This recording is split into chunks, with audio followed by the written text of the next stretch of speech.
पर पाबंदी लगाई जानी चाहिए, विश्व हिंदू परिषद पे पाबंदी लगाई जानी चाहिए, बजरंग दल पर पाबंदी लगाई जानी चाहिए। हमें औकाफ को नहीं बचाना है, हमें अपनी मस्जिदों को बचाना है, हमें अपनी दरगाहों को बचाना है। अगर हुकूमत को मुल्क में अमन अमान बरकरार रखना है और मुल्क में तरक्की और खुशहाली का काम करना है, जायदाद का मसला नहीं है, जमीनों का मसला नहीं है, हमारे वजूद का मसला है, तो इन तमाम ऐसे आतंकवादी संगठनों पर पाबंदी आयद होनी चाहिए। हम हिंदुस्तान के लिए जीते हैं, हिंदुस्तान के लिए मरते हैं। अस्सलामु अलैकुम, खुशामदीद। मेरा नाम है मदर खान और आप देख रहे हैं मिल्लत टाइम्स। आला हजरत इमाम अहमद रजा खां फाजिल बरेली, जिन्होंने हजारों किताबें लिखी हैं, जो हजारों किताबों के मुसन्निफ हैं, जिन्होंने कुरान का तर्जुमा किया है, जो पूरी दुनिया में काफी मशहूर और मारूफ है, जिसको कंजुल ईमान कहा जाता है। आज उन्हीं के खानदान यानी उन्हीं के परपोते तौकीर रजा खां साहब की बात हम इस वीडियो में करने वाले हैं। तौकीर रजा खां साहब ने एक बयान दिया है और उस बयान को लेकर चर्चाएं काफी तेज हो चुकी हैं। क्या कुछ तौकीर रजा साहब ने कहा है और उसको लेकर क्या बातें हो रही हैं, वही आज इस वीडियो में हम आपके साथ बात करने वाले हैं। इत्तिहादे मिल्लत काउंसिल के अध्यक्ष मौलाना तौकीर रजा ने एक बार फिर बयान दिया है, जिसको लेकर काफी चर्चा शुरू हो चुकी है। तौकीर रजा ने राष्ट्रीय स्वयंसेवक संघ को लेकर बड़ा बयान दिया। उन्होंने राष्ट्रीय स्वयंसेवक संघ को एक आतंकवादी संगठन बताया है। मौलाना तौकीर रजा ने संघ और बजरंग दल को बैन करने की मांग की है। मौलाना तौकीर रजा ने कहा कि आरएसएस, वीएचपी, बजरंग दल पर पाबंदी लगाई जानी चाहिए।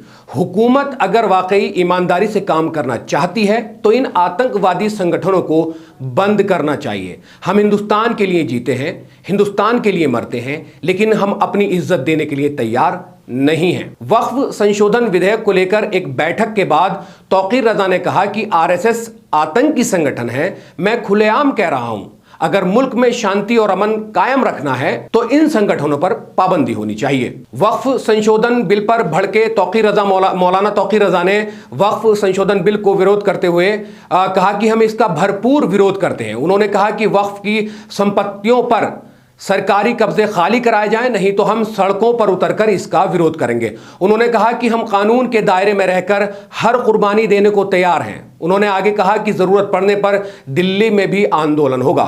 उन्होंने कोर्ट पर सवाल खड़े करते हुए कहा कि यहां की अदालतें सरकार के दबाव में काम करती हैं। आपको बता दें कि मौलाना तौकीर रजा अपने विवादित बयानों के लिए जाने जाते हैं। ऐसा पहली बार नहीं है कि मौलाना ने विवादित बयान दिया हो। कई मौकों पर वे सियासी और धार्मिक मुद्दों को लेकर विवादित टिप्पणियां कर चुके हैं। तौकीर रजा का विवादों से पुराना नाता रहा है। उन्होंने द्रौपदी को लेकर साल 2017 में एक विवादित बयान दिया था। 2022 में बरेली में मुसलमानों को संबोधित करते हुए उन्होंने हिंदुओं को कथित तौर पर धमकी दी थी। उन्होंने कहा था कि मैं अपने हिंदू भाइयों को चेतावनी देना चाहता हूं कि मुझे डर है कि जिस दिन मेरे मुस्लिम युवाओं को कानून हाथ में लेने को मजबूर किया जाएगा, आपको भारत में कहीं भी छिपने की जगह नहीं मिलेगी।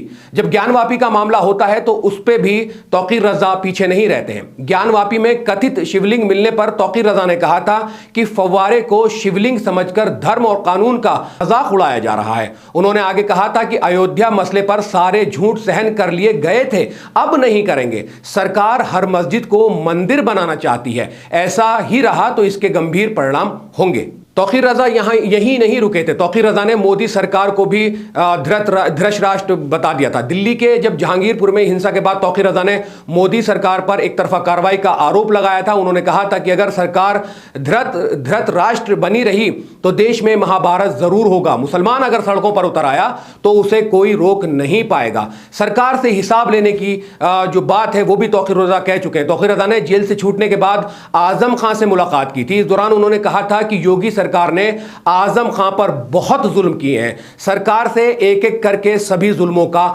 हिसाब लिया जाएगा। नागरिकता कानून को लेकर देश में क्या कुछ नहीं हुआ है, बहुत सारे प्रोटेस्ट हमने देखे हैं। उसको लेकर भी तौकीर रजा ने कहा था कि देश भर में सीएए के खिलाफ चल रहे प्रोटेस्ट के दौरान भी तौकीर रजा विवादित बयान दिया। उन्होंने कहा था कि हिंदुस्तान की हुकूमत ने नागरिकता संशोधन बिल वापस नहीं लिया तो गलियों में खून बह जाएगा, सबसे पहले वो गोली खाएंगे, दंगे फसाद हो जाएंगे और इसमें मुस्लिम और दलित भी उनका साथ देंगे। तस्लीमा नसरीन को लेकर भी तौकीर रजा पीछे नहीं रहे थे। तस्लीमा नसरीन के लिए साल 2007 में तौकीर रजा ने ने बांग्लादेशी लेखिका तस्लीमा नसरीन के खिलाफ फतवा जारी किया था। उन्होंने तस्लीमा नसरीन का सर काटकर लाने वाले को 5 लाख के इनाम की घोषणा की थी। उन्होंने कहा था कि फतवा वापस लेने का एक ही तरीका था कि वे अपनी किताबें जला देते और भारत छोड़ दिया होता। आतंकवादी, किसी को आतंकवादी कहना और आतंकवादी की डेफिनेशन उन तमाम, मैं अपने व्यूवर्स से पूछना चाहता हूं, मिलेट टाइम्स के उन तमाम व्यूवर्स से पूछना चाहता हूं जो वीडियोस देखते हैं कि आतंकवादी की डेफिनेशन क्या होती है, क्यों किसी को आतंकवादी कहा जाता है। आतंकवादी का मतलब होता है, हमें 26/11 का वो हमला याद आता है, जब एक हमला होता है ताज होटल पर, ओबराय होटल पर। उस वक्त वो आतंकवादी होटल में निहत्तों पर, असहाय लोगों पर गोलियां बरसाते हैं, ऐसे लोगों पर जिनका कोई कसूर नहीं होता है। ऐसे इंसानों को मार देना, तभी तो किसी को आतंकवादी कहा जाएगा। जो बिना मतलब के किसी की जान लेने पर उतारू हो जाता है, उसको आतंकवादी कहा जाता है। अब देश में जिस तरह से हम देख रहे हैं कि भैंस का जो गोश्त है उसको ले जाने पर कोई पाबंदी नहीं है, उसकी जो बूचड़खाने चल रहे हैं, लाइसेंस चल रहे हैं, अगर वो एक जगह से दूसरी जगह ट्रांसफर हो रहा है तो भीड़ आती है। और गोरक्षा के नाम पर किसी को जान से मार देना, देश का संविधान, देश का कानून कहां है? अगर कोई ऐसा क्राइम कर रहा है तो आपकी फर्स्ट प्रायोरिटी बनती है, अगर आपने देख भी लिया है तो आप उसको पकड़ लें, कम से कम उसके साथ मारपीट ना करें। देश में कानून है, देश में पुलिस है, जिसको पे किया जाता है, जिसको पैसे मिलते हैं, जो उसी काम के पैसे लेती है, उनके हवाले किया जाना चाहिए, उनको बताना चाहिए कि इसने क्राइम किया है। अब जो भी संविधान कहता है, जो भी कानून कहता है, उसके तहत इसको सजा दे दी जाए। लेकिन ऑन द स्पॉट फैसला कर देना। एक आर्यन मिश्रा जिसको अभी गोली मार दी गई थी, गोरक्षा दल के जो कुछ लड़के थे उन्होंने गोली मार दी थी। एक उनका 12वीं क्लास में पढ़ने वाला बच्चा, उसके मां बाप किस दर्द से जूझ रहे हैं, तो क्या वो आतंकवादी नहीं है? जो बिना किसी कसूर के, ना गाय का निशान, नामो निशान है, ना गाय का गोश्त गाड़ी में मिला है, ना कोई बात है, लेकिन 12th क्लास में पढ़ रहे आर्यन मिश्रा, जो अपने दोस्तों के साथ मैगी खाने के लिए निकला था, जो अपनी जिंदगी जीना चाहता था, जो अभी युवा था, जवान था, जो अपनी जिंदगी को बहुत बेहतरीन तरीके से जीना चाहता था, उसकी जिंदगी पर फुल स्टॉप लगाने का काम इन आतंकवादियों ने ही तो किया है। क्यों आखिर ये इस तरह की हरकतें कर रहे हैं? क्यों निहत्तों को, असहाय लोगों को पकड़कर उनके साथ मारपीट का काम ये कर रहे हैं? पीलीभीत की एक वीडियो काफी वायरल हो रही है, उस पर अभी एक संक्षेप में वीडियो मैं करूंगा, वो एक अलग की कहानी है। लेकिन वहां भी जो एक लड़का है उसको बेदर्दी से मारा गया है, वो अपनी जिंदगी और मौत की लड़ाई हॉस्पिटल के अंदर लड़ रहा है। तो इसी को लेकर तौकीर रजा ने कहा है कि ये लोग जो है ये आतंकवादी हैं। आतंकवादी की डेफिनेशन यही है कि निहत्ते, असहाय लोगों को, बेकसूर लोगों को, जिनका कोई कसूर नहीं है, उन पर अंधाधुंध फायरिंग कर देना, उन पर अंधाधुंध घूंसे बजा देना, उन पर अंधाधुंध चांटे बजा देते, चाहे फिर वो हरियाणा फरीदाबाद की घटना हो, कहीं की भी घटना हो, कोई भी घटना हो, अगर इस तरह की घटना होती है तो उसको आतंकवादी कहकर ही चिन्हित किया जाएगा। तो तौकीर रजा के इस बयान को लेकर सोशल मीडिया से लेकर मैन एक्सट्रीम मीडिया तक काफी चर्चा बनी हुई है, क्योंकि तौकीर रजा ने इस बार आरएसएस पर जो है निशाना साधा है और कहा है कि मैं खुल के कहता हूं कि आरएसएस जो है वो एक आतंकवादी संगठन है। अगर आपको ये वीडियो पसंद आई है तो वीडियो को लाइक कर दें, वीडियो को शेयर कर दें और वीडियो पे कमेंट्स करके हमें अपनी राय जरूर दें। और मिल्लत टाइम्स को तमाम सोशल मीडिया प्लेटफॉर्म पर आप फॉलो एंड सब्सक्राइब कर सकते हैं। इस वीडियो में सिर्फ इतना ही, इंशाल्लाह फिर मुलाकात होगी। अल्लाह हाफिज।